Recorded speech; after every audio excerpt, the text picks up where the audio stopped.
Are you looking for a new whiskey adventure? Then climb in and buckle up. Get ready for one hell of a ride on the Whiskey Trip podcast with your host, Big Chief. Join in as he and his guests explore whiskey and dive into whiskey stories from around the world. Now here's your host, Big Chief. Leaper's Fork Distillery is an artisan distillery working to bring back the history and heritage of a small batch whiskey production to Williamson County.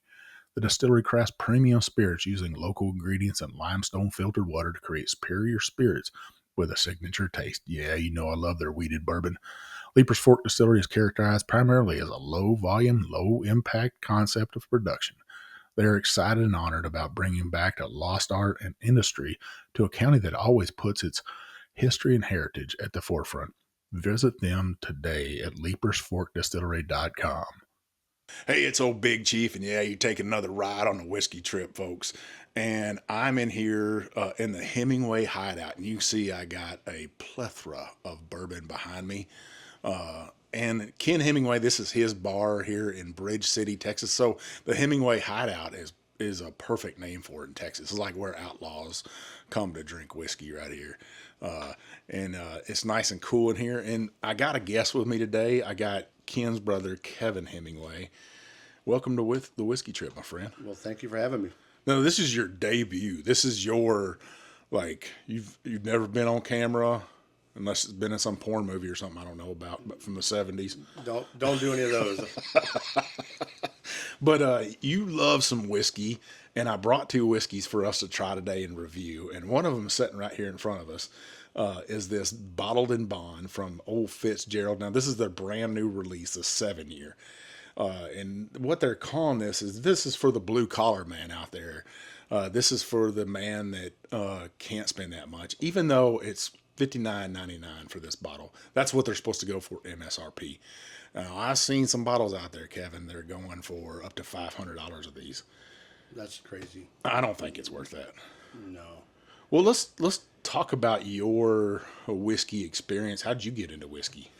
Well, my dad used to dabble with like 101, Wild Turkey 101. He'd have a drink probably 3 times a year, Jack Daniel's number 7. So kind of when I got old enough to drink, he'd share a drink with him. And then after he had passed, kind of some time went by and just really I didn't drink anything. And the scene kind of got big. The bourbon scene kind of got big again. And I talked to Ken. I said, hey, we want to get back into bourbon. It's, the fellowship of it, meeting people. And we went to an event in Baton Rouge, and to see that, like, community come together and meeting people in the industry, and it just took off from there. And it's been like they say, going down the rabbit hole of experiencing just new things. And, it's not just the same old shelfers that you go to the liquor store and buy. Well, to share something like that with your father and now your brother is a pretty neat experience and stuff. Getting in that fellowship of whiskey you talk about, and going to a whiskey festival, that Baton Rouge one. I think that's Louisiana's Bourbon Festival is what it's called over there in Baton Rouge. And I love bourbon festivals for that reason, is because it brings people together and it introduces people to this amazing community we have out there. Listeners, people are watching, viewers, they're all doing that same thing. They're hunting for these bottles and stuff. So have you tried this yet? I have. I've had a little pour of it. Little pour of it. Good friend of ours, Shelby, got a bottle and shared with you. Yeah, Shelby actually invited us over he wanted to crack a special bottle that he got. Invited me and Ken over to do it, and he brought that one. I said, have y'all had it? Have you found it yet? And I said, well, Ken had got one, but we hadn't opened it. So he cracked it open, and we took all a little pour of it. It's really good. Very good. Now, what do you know about the Old Fitzgerald line? I'm a big fan of Elijah Craig Barrel Proof. Definitely that. Even the standard Heaven Hill is not bad. But other than that, pretty much, I've had some of the Old Fitz, the Decanter series. I've had samples of that, and then my favorite is pretty much the Elijah Craig Barrel Proof that they put out. Wow. Well, listeners, I'm going to tell you a little history about Heaven Hill. The Shapiro brothers in 1938, after Prohibition, created Heaven Hill Distillery. And it was kind of an accident by name. They wanted to name it for the springs of the farm that we're building on. William Heaven Hill, the man that owned that property back in the day, he actually is what the company is named for today. But it was an accident, really. They split the name Heaven Hill in half and ended up being just Heaven Hill, what we know today and stuff, by accident. But it's actually, they wanted to name it for a springs on the property and stuff, and where they got their water from. But the John E. Fitzgerald, the Old Fitzgerald lineup, a lot of people assume that it was the story that Heaven Hill tells to everybody, that it was this revenue or this bonded warehouse agent that was stealing the best barrels. Is that what you've heard in the past? That's what I've heard. Yeah. Yeah, but it's a marketing ploy. Johnny Fitzgerald was actually a distiller, and he created this weeded bourbon in 1870. And he's not the creator of weeded bourbon. We all know that is one of my old favorite guys, a Weller, right? But in 1849, I think, is when he created it. But in 1870, he creates the Old Fitzgerald line. And it's supposed to be for steamboats and rail cars and high-class restaurants. But he kind of fell on hard times, and he sold the brand to a pretty famous guy that makes weeded bourbon at the time, a guy named Pappy Van Winkle. And he has the Stitz Weller distillery there in just south of Louisville, Kentucky. Have you heard that part of it? A little bit. A little bit. So he sells it to them. Diageo acquires it somewhere in the middle in there after Prohibition, that name, that brand. And then it's sold to Heaven Hill in 1999. And they come out with the Old Fitzgerald Decanter series. And I think that's probably what everybody knows it about. Yeah, I think that's the thing everybody's searching for, is that pretty bottle. And that's kind of when we first got into bourbon, it was the same thing. We go after those pretty bottles, what's new, what's hot, and a lot of times you never even try it. You don't try it, you go after and hunt something down. But this was good. Well, we're going to try it here in a minute, but I was going to finish telling you about this. So they create that, and they do become allocated bottles and stuff that you just can't find. I got a couple of those bottles, and mine are almost empty because I love drinking them. I'm a weeder, so who wouldn't want to love drinking a weeder, right? And that's what this Johnny Fitzgerald called this, was a whisper of wheat. Now, do you know the mash bill on this, Kevin? I do not. So 68% corn, 20% wheat, and 12% malted barley. That's what everybody thinks. They don't disclose their mash bills, but I don't know. This whiskey community like I do. You can find out stuff if you need to. But what a beautiful thing. Well, let's take a nose of this.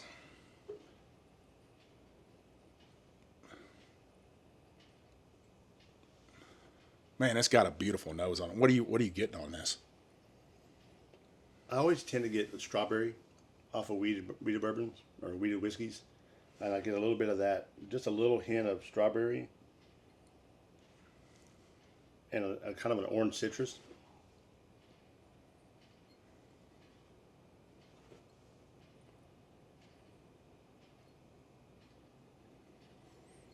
I get a little bit of that. You say orange citrus. I like to say orange spice candy that my grandma had in that crystal bowl on the table. She'd slap your hands. I'm like, who is that for? Who is that candy for, Grandma? I want some of this candy right here. But I could get the strawberries on there. I didn't want to tell you my notes because I didn't want to sway you and persuade you and tell you what I think. But I do get that orange zest on there, if you zested a fresh orange and stuff. I get some of those nutmeg and baking spices on here. Just a little bit of spice and stuff. It's beautiful nose on here. Gorgeous. I also say flower shop. If you ever walked into a flower shop and smelled those fresh cut flowers, or some honeysuckle is down a country road in a spring day. It's not too hot here in Texas, and you get to smell that honeysuckle is just blooming and stuff, and that smell has just got this beautiful aroma. Well, I say cheers, my friend. Cheers.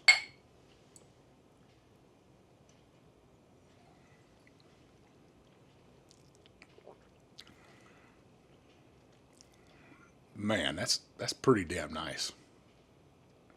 Very, very good. Good finish. Still. So what do you get on your palate on this?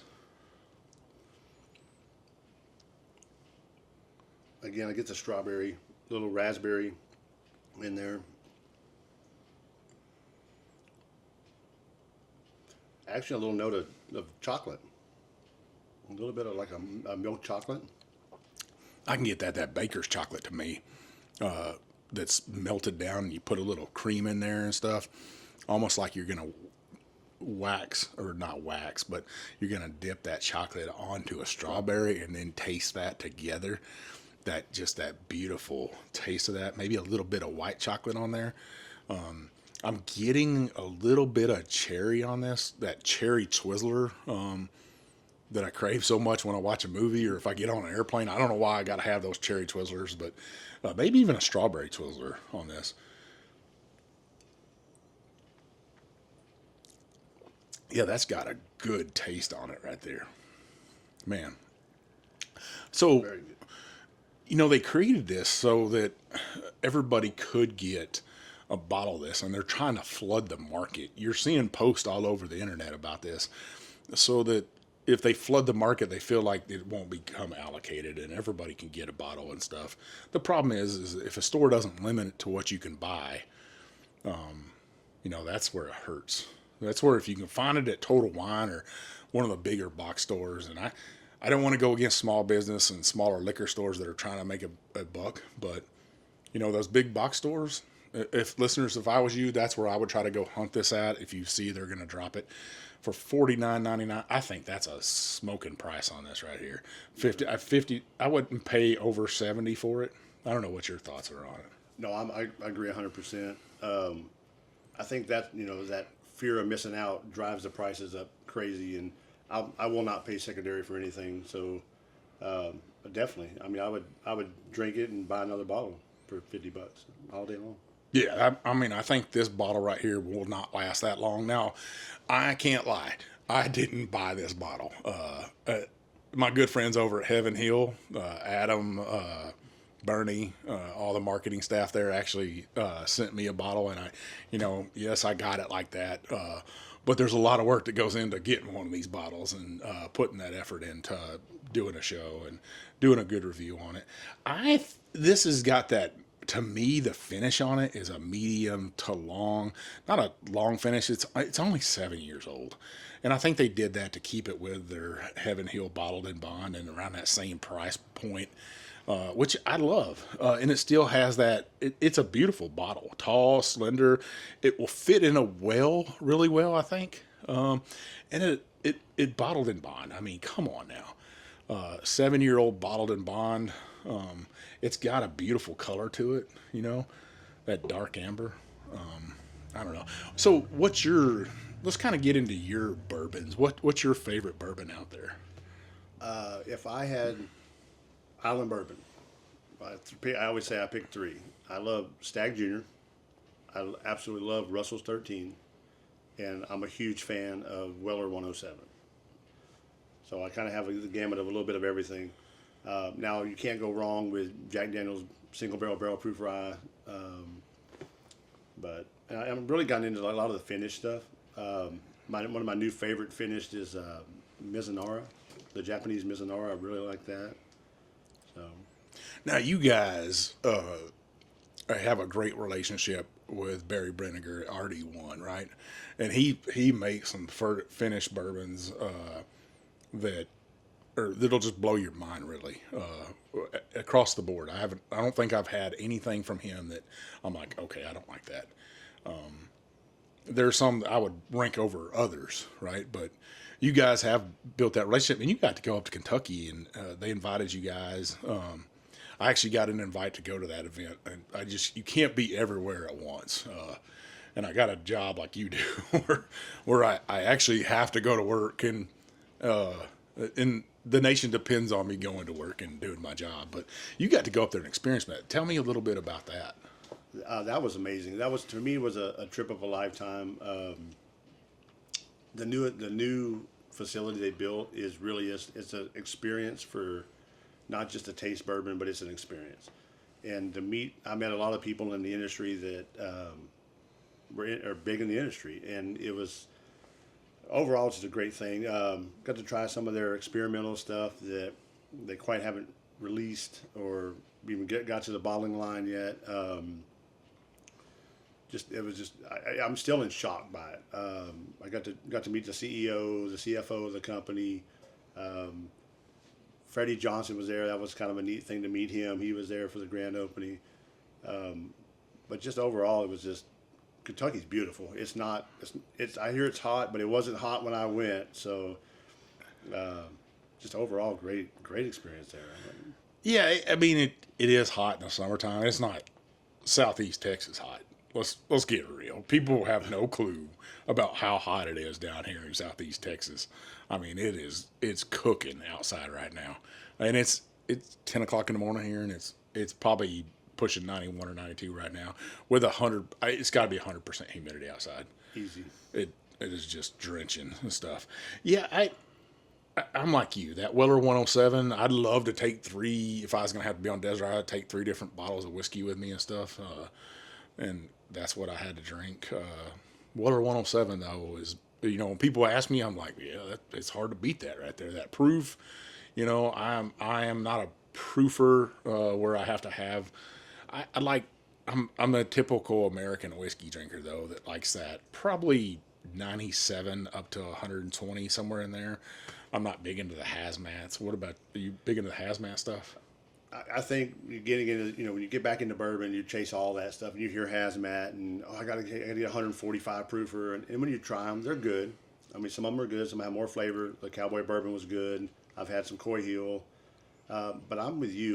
The 120 is perfect. 125 is kind of pushing the limit where you can get too hot, where that's the first thing you get is that ethanol just blast, and you can't really taste anything. So 115, 120 is good.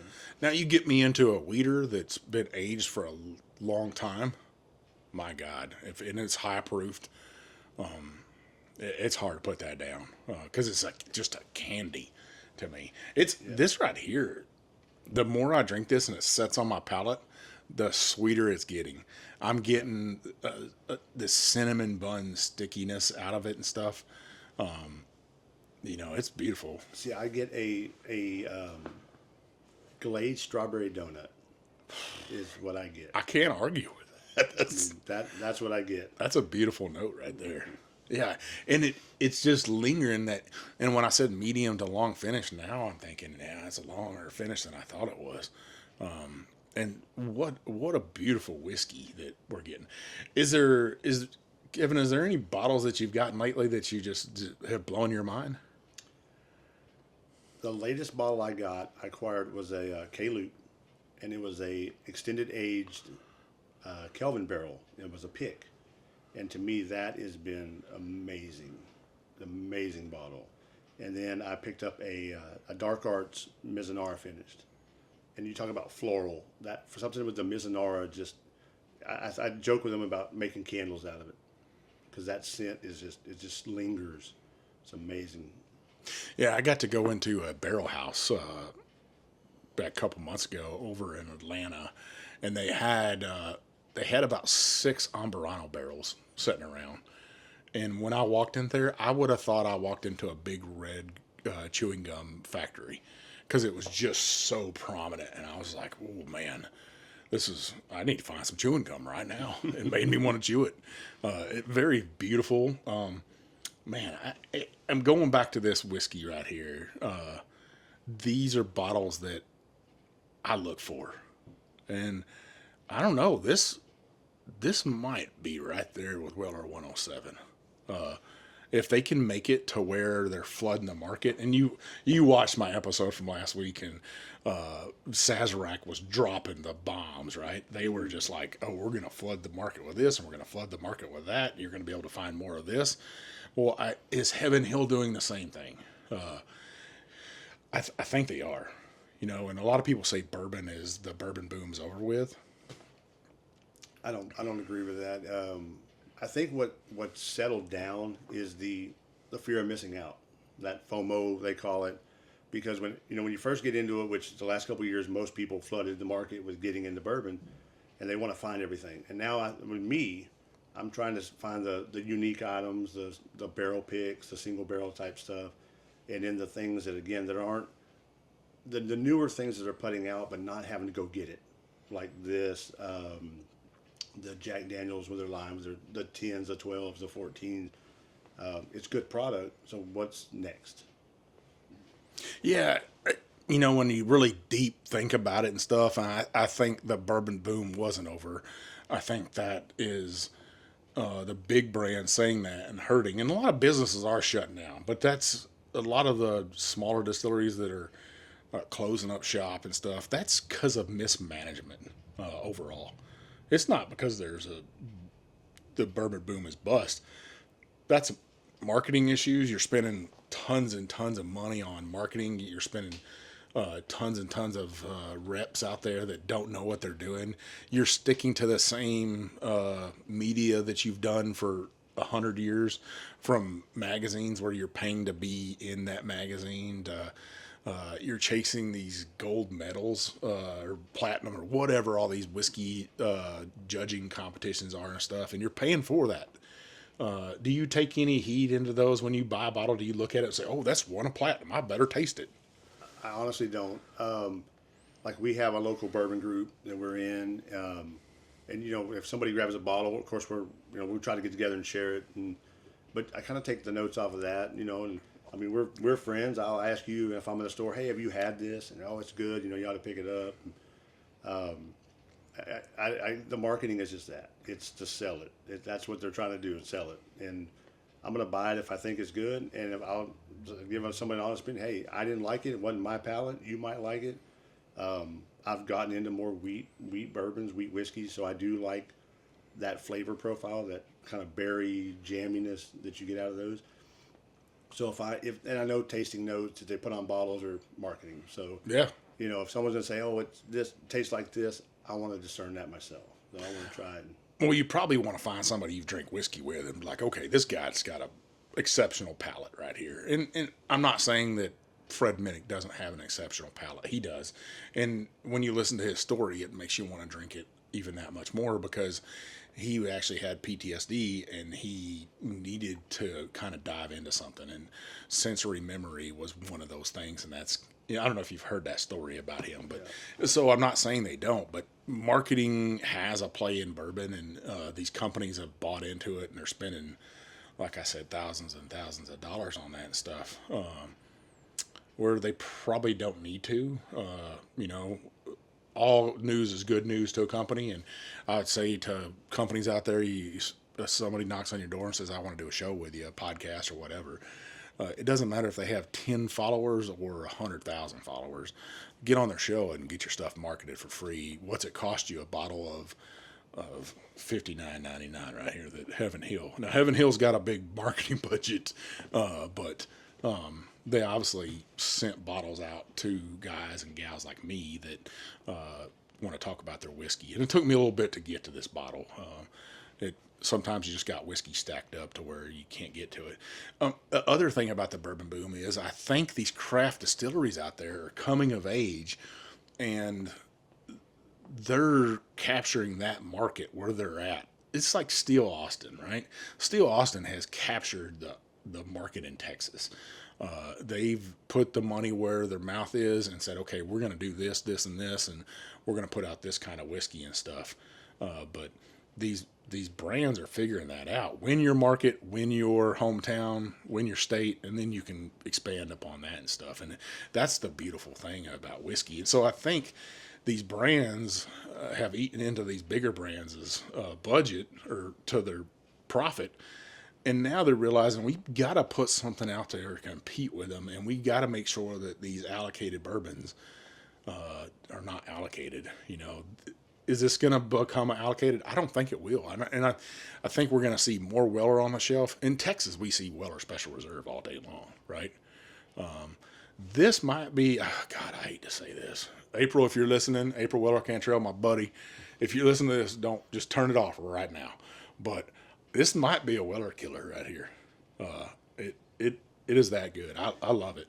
And it's a higher proof. So will it compete with Weller 107? Maybe we'll have to do another show to do a blind with these, and I'm sure you'd love to do that. Let's take some weeded bourbons and just lay them out and see which one's best. Maybe we could have Ken set that up for us, and he sets all the blinds up we don't know, and we just roll out and say, hey, this is what we're going to roll with and stuff. Book it. Well, that sounds like a plan there. So give me your final thoughts on this whiskey right here. No, again, very good. It suits my palate for what I like. Again, I like the berries. I like that chocolate note. To me, I get a medium to full finish on it. It is good. It lingers. Definitely, like I said, if I finish the bottle I have, I will buy another one. Definitely buy another one. And again, I think that's what they're doing is they're going after that person that says, $200 bottles are out of range for a lot of people. We're working class people. This is kind of a luxury item. This isn't, and you get the same profile. You're just not getting kind of the hype with the fancy bottles and chasing them. So. I would say this to some listeners out there too that say even $60 is too much for them. Now there's beer drinkers out there. They're like, man, I have them tell me all the time, I don't know how you can drink those expensive bottles of whiskey, right?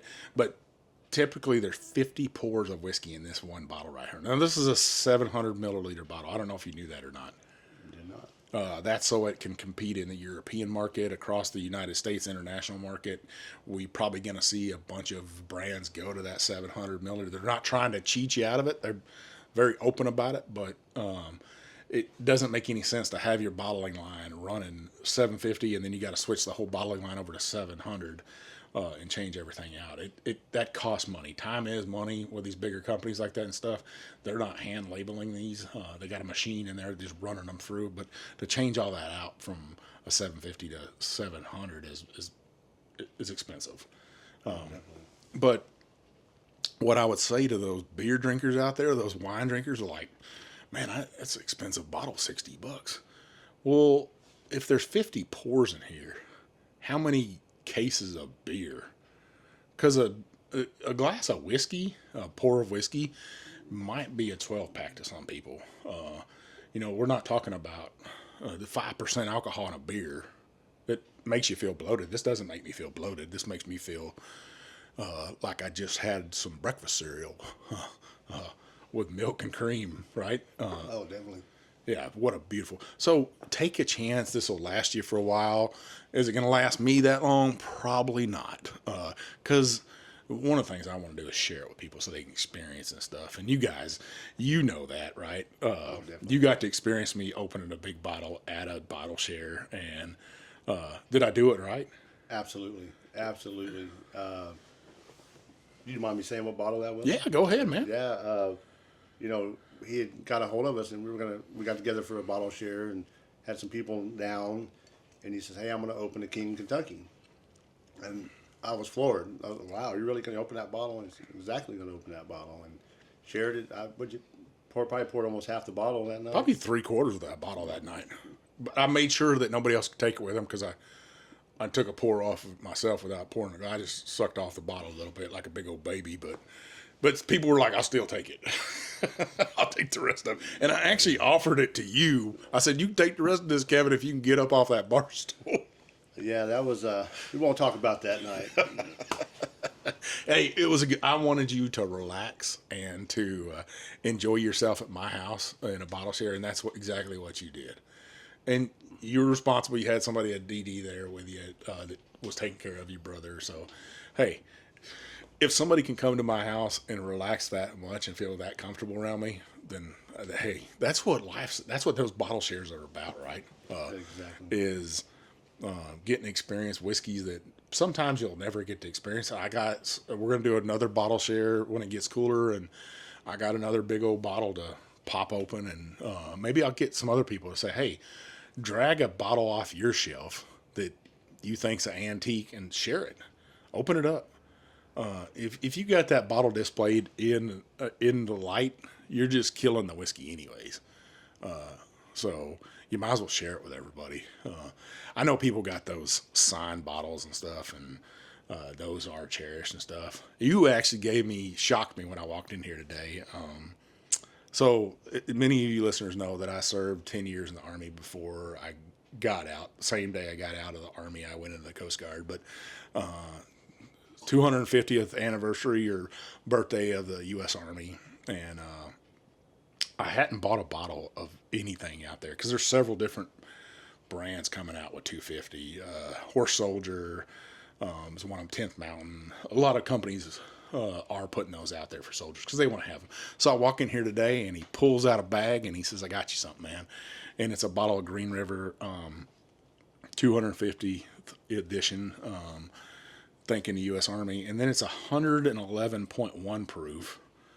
And what'd you say that signified? It's for November 11th or Veterans Day. I love that, man.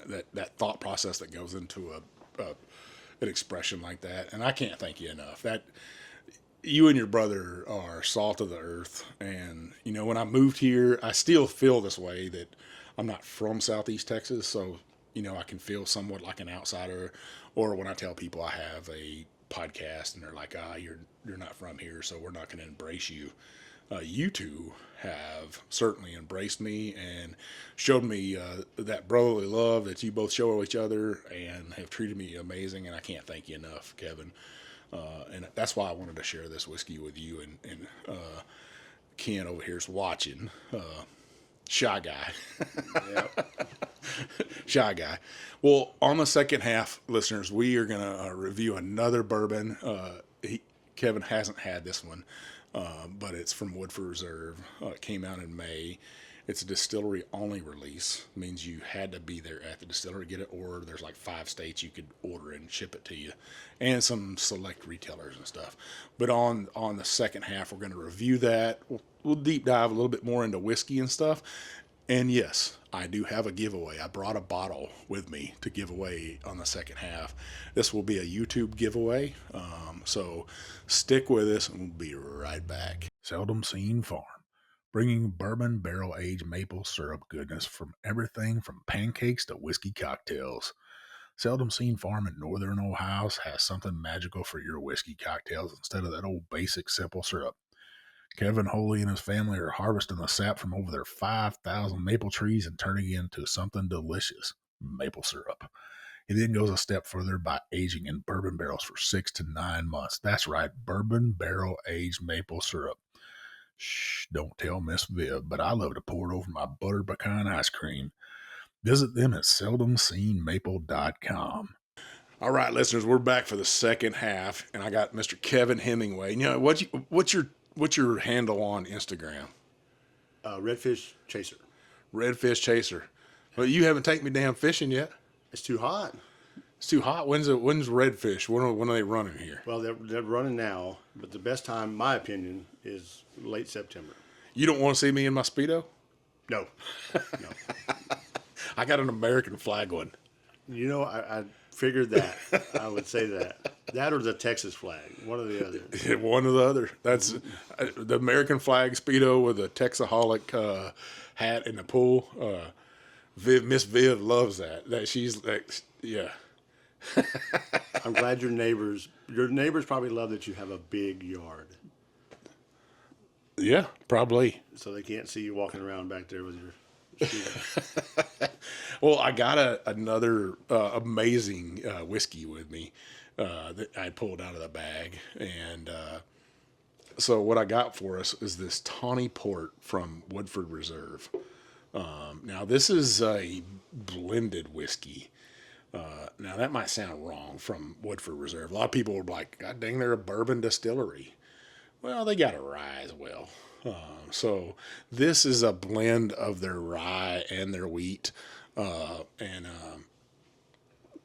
was trying to look it over at the mash bill here of this right here, because it's a blend, like I said, of 2 whiskeys. It's their bourbon and it's their rye blended together. I don't know the exact percentages of each one, but their bourbon is 72% corn, 18% rye, and 10% malted barley. And then the rye is a 53% rye, a 33% corn, and 14% malted barley, that Kentucky style rye.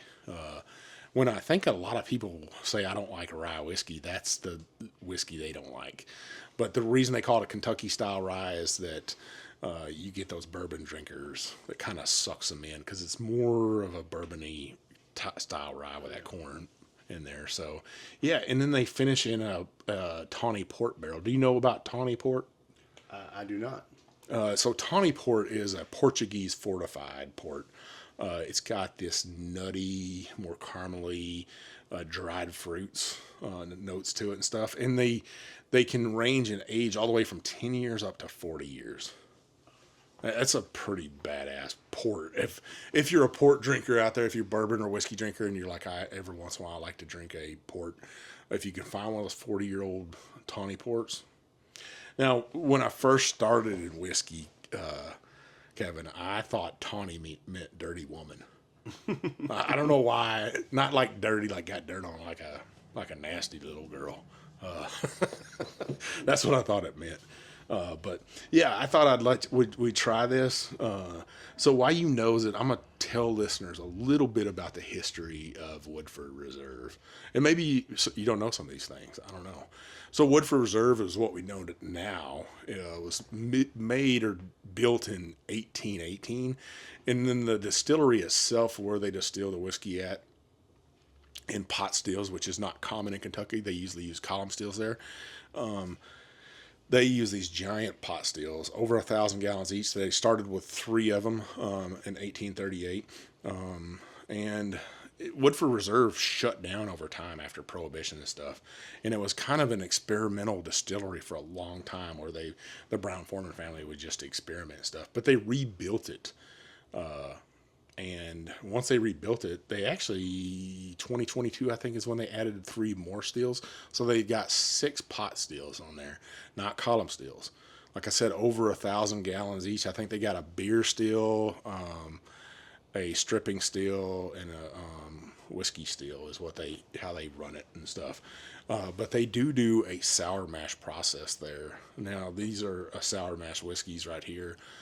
But they do every once in a while, they'll do a sweet mash there. So a lot of people don't realize that about a Woodford Reserve until you go there. The stills are actually from Scotland as well. They're not Vendome, which I know some of you would just turn that little nose up to. But now this right here is I believe is a 90.4.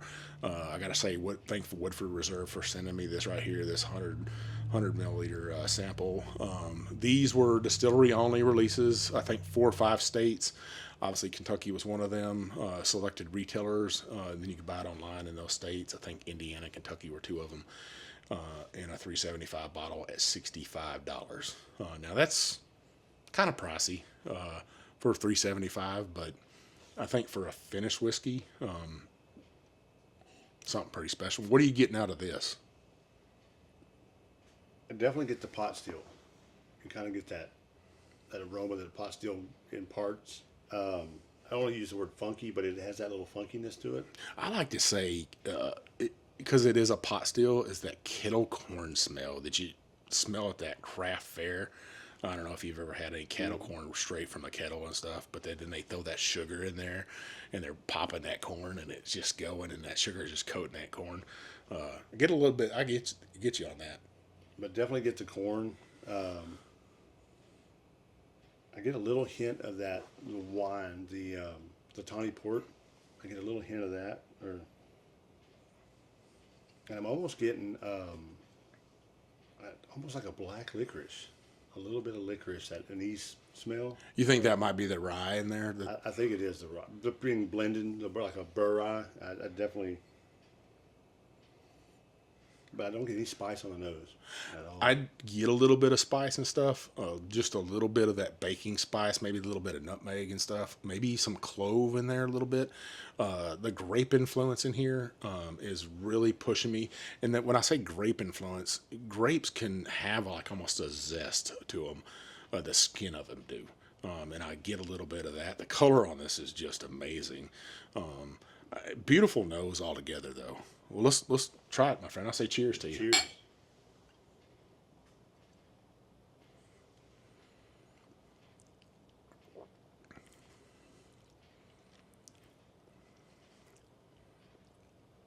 I would like to see that in a higher proof. I think it would be more sticky. Definitely.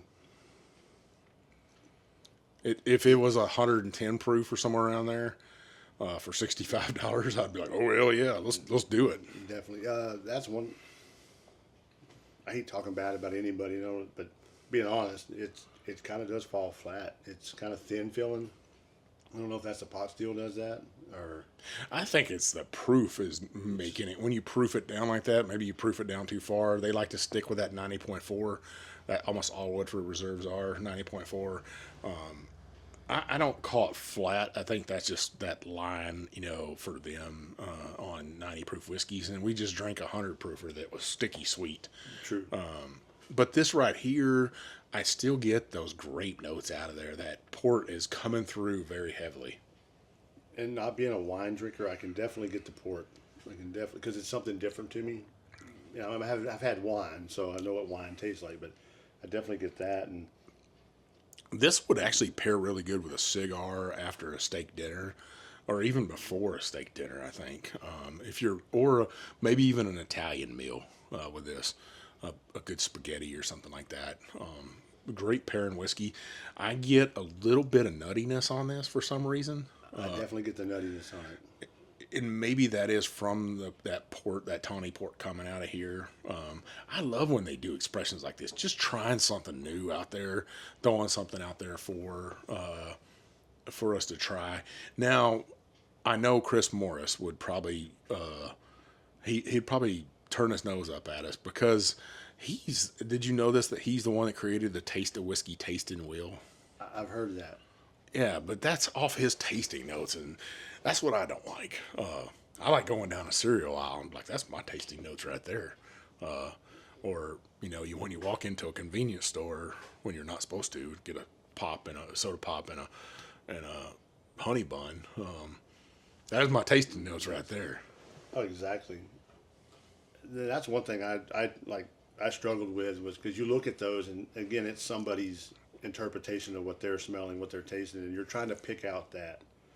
And then I'm one of the people that say, no, I taste orange candy, or I taste, you know, that tastes like a Jolly Rancher, you know, and they're not going to put that on a tasting wheel. So no, I think on this right here that port is coming out more and more in the dryness, and that's what I'm getting from that. When you drink a dry red wine or a dry port, I'm getting that. Maybe that's the barrel influence in there that is making it drier. It's not coating in my mouth like I like. It is kind of, the spice on here is missing a little bit.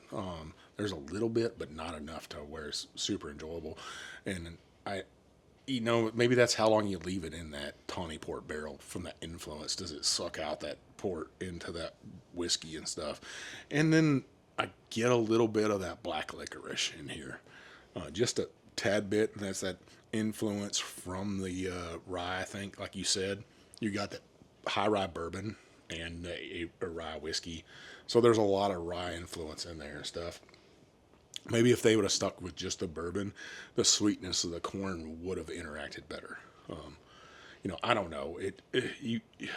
You're playing with the devil sometimes, right? Mm-hmm. When you're talking about these finished whiskeys or finished bourbons. And this is a finished whiskey and stuff from Woodford Reserve. But they have a great lineup and stuff of different whiskeys and stuff. Have you ever been up there and got to see Woodford Reserve? You know, my only trip was just to go see RD1 when they opened. I didn't really get a chance to see all that, but that will definitely be another trip out, is to do all the big distilleries. So. Yeah, what a historical distillery. Beautiful. The giant pot stills there are pretty amazing. I don't get wowed at a still. You know, most people go in there and like, oh my God, look at the size of that thing, or look at this, or look at that. And I'm like, it's just another still. But there is something about the beauty of a giant pot still like that. I could think of two other places where I've been, and I'm like, holy shit, look at those stills. Maybe three. Talanua's pot stills that are made out of Hershey chocolate pots are just fucking out of this world to me. The way that Vendome went in there and helped him out and built those. Talanua's pot stills up in Colorado, the Millers, pretty amazing. And their name is Miller, and they trace that back to being Millers. That I love that and stuff. And then some people are going to hate on me for saying this, but Balcones, gigantic pot stills there, the tallest pot stills in the world, are beautiful. But then I look at somewhere like Woodford that the flooring comes about halfway up on those pot stills, and you're walking on that floor, so it just kind of looks like they just rising out of the floor. You're only seeing a part of the onion, right? And there's beauty in that. A lot of people can't see that beauty, but that's what I'm amazed. Unless you go to somewhere like Green River and they got this monster column steel. I mean, we're down here in Southeast Texas, and there's giant steels everywhere here that people just don't realize. At every one of these refineries has a steel at it. Really, that's all it is a factory. So what if you had to have one finished whiskey out there? What would it be? If I had to pick a finished whiskey,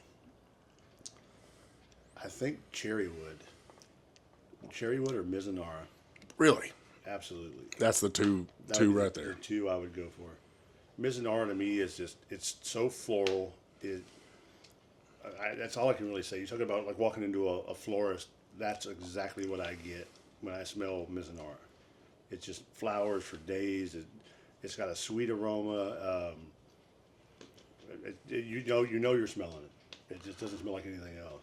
I think mine are the Amburano finishes out there. Dark Arts, one of my favorite Amburanos of all time and stuff. I think some people tend to go too long on them, and some people don't go long enough.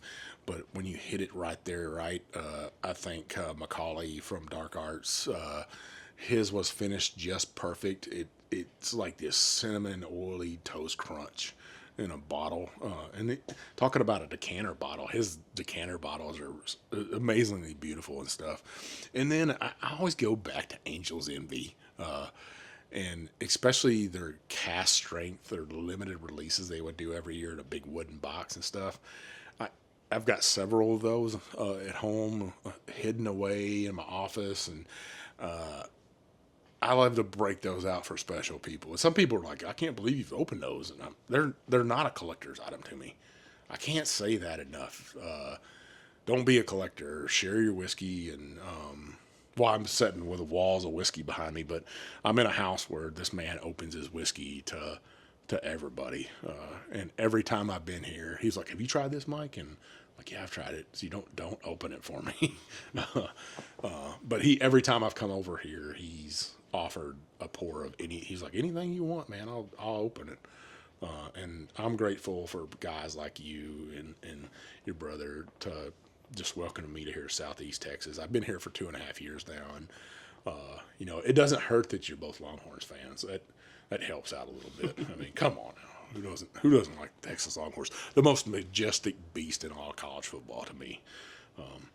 So final thoughts on this right here.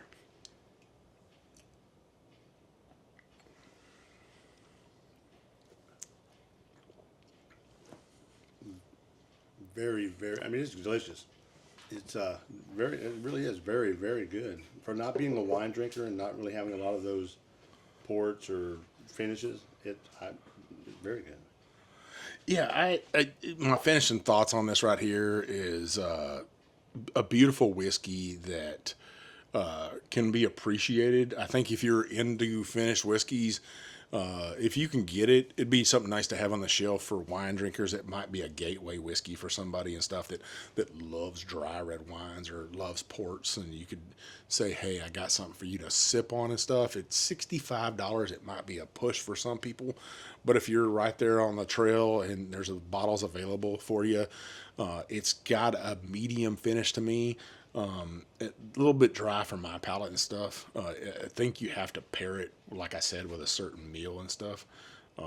But overall, a nice, beautiful bourbon from Woodford Reserve. I can't say thank you enough for the team there for sending it to me and sharing your whiskey with me and stuff.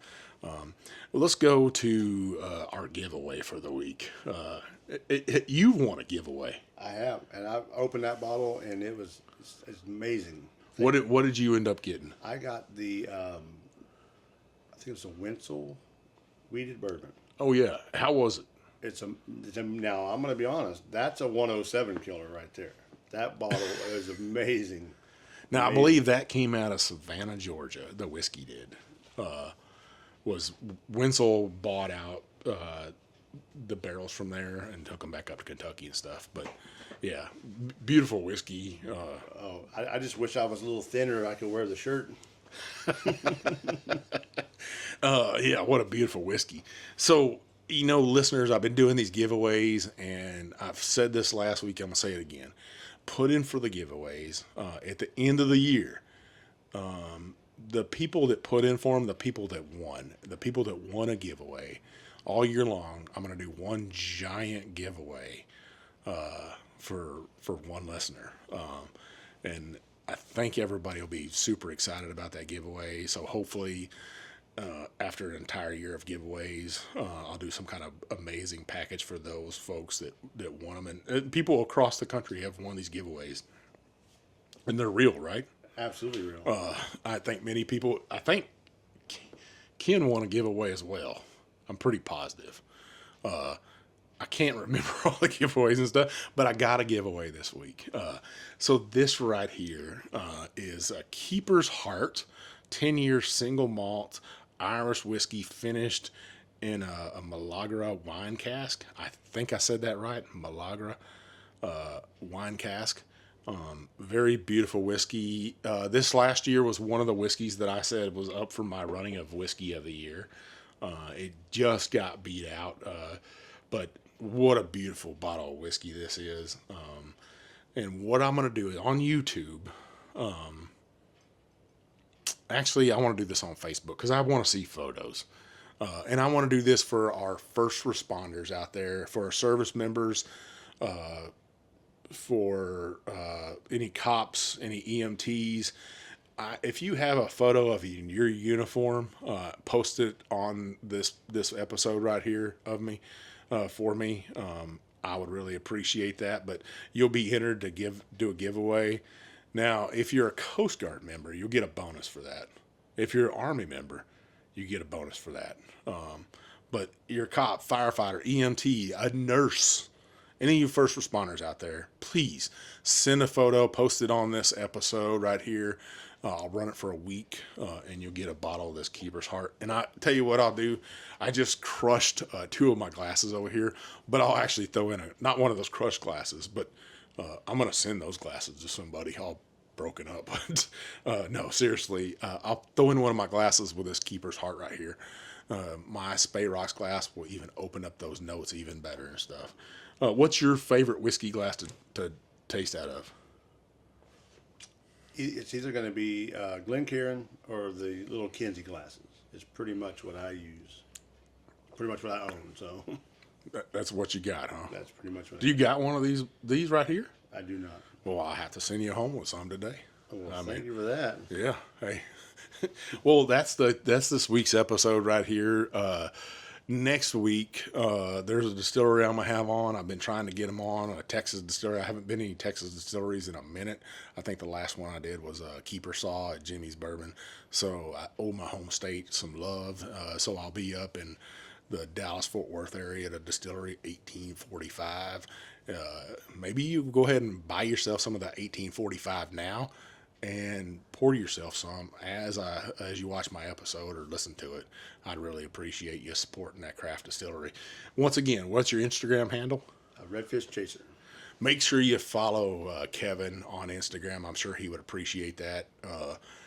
Maybe he'll post some photos of him taking me fishing in the fall time and me catching her some redfish, and maybe we'll drink some of that Keeper's Heart with some redfish. That sounds like a plan. Yeah. I mean, that'd be a beautiful thing. So, listeners, you know where you can find old Big Chief at. You can find me on Instagram, TikTok, now YouTube, and on Facebook at The Whiskey Trip. That's all you got to put in there. That's easy. Give me a follow. Give me a listen. If you listen to me, make sure you listen to Mark and Matt of The Bourbon Life on Apple Podcasts or on Spotify. Leave us that 5-star review and some comments on Apple Podcast.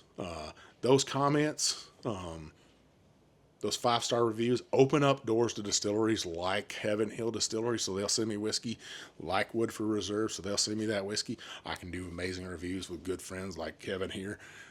I would really appreciate it. Take those comments off Apple Podcasts, copy them, post them on my Facebook page. I'm trying to get to 100 reviews before the end of the year. That's one of my goals. I set some goals this year. I've already accomplished a few of them and stuff. I wanted to start a YouTube channel. I did that. I wanted to get to 150 around-ish followers on there, subscribers. I did that. My next goal is 500. Invite your friends to listen to my podcast channel on YouTube. I can't say I'd appreciate it. I say that a lot. I appreciate that, but I do. It helps me put out great content. When I see those reviews, I see more people looking at my content. And that's why I want to give away whiskey and stuff. So you stick with me, and I'll keep putting out great content for you. This is Old Big Chief, and thanks for taking this ride with me.